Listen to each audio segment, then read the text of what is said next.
Have you ever noticed that during a difficult or uncertain period, you suddenly want to buy yourself something small?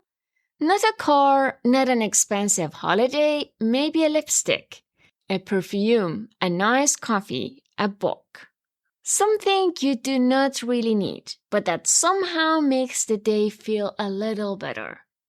There is actually a name for this: the lipstick effect.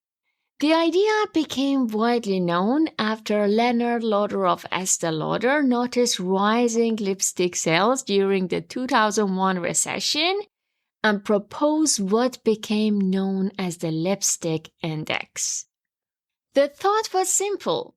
When larger luxuries feel unaffordable, people may still allow themselves a smaller, more accessible luxury. Now, it is important to say that this is not a reliable economic law.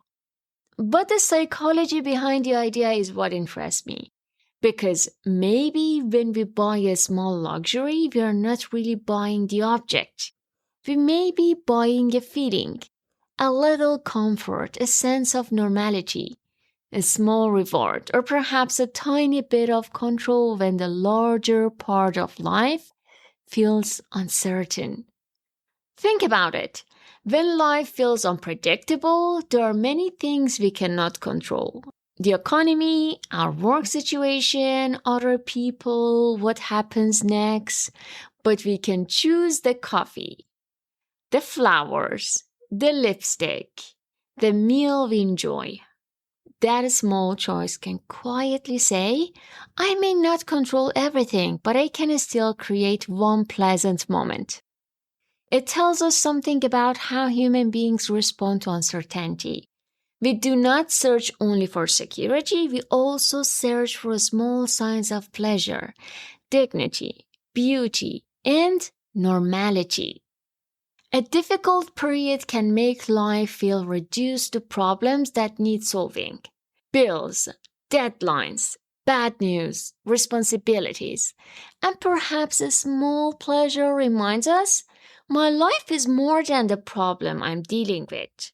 But there's another side to this. Small comforts can be healthy. Compulsive escape is different. And from the outside, the two can look exactly the same. You buy something after a difficult day. Was it a conscious little pleasure? Or were you trying to make an uncomfortable feeling disappear? That distinction matters. So, the next time you suddenly want to buy yourself something, I would not immediately tell yourself, no, I shouldn't. Instead, pause and ask 3 questions. First, what am I actually needing right now? Comfort, control, rest, connection, a little beauty?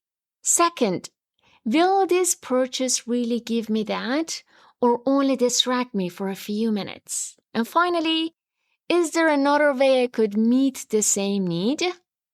Maybe the lipstick really will bring you pleasure and it fits comfortably within your budget. Then enjoy it. But maybe what you actually need is to call someone, take a walk, sleep, cook something you love, or simply admit, today was difficult and I need some kindness. I need some rest. That is the practical lesson I take from the lipstick effect. Not that buying things is good, not that buying things is bad, but that our spending can sometimes tell us something about our emotional lives.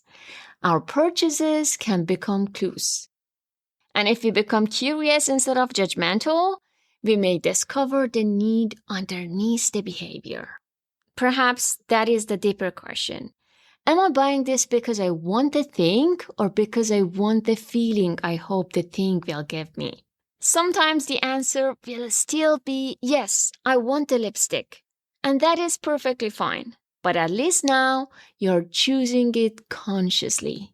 And that really matters. Thank you for being here today. Take care, and I'll see you tomorrow.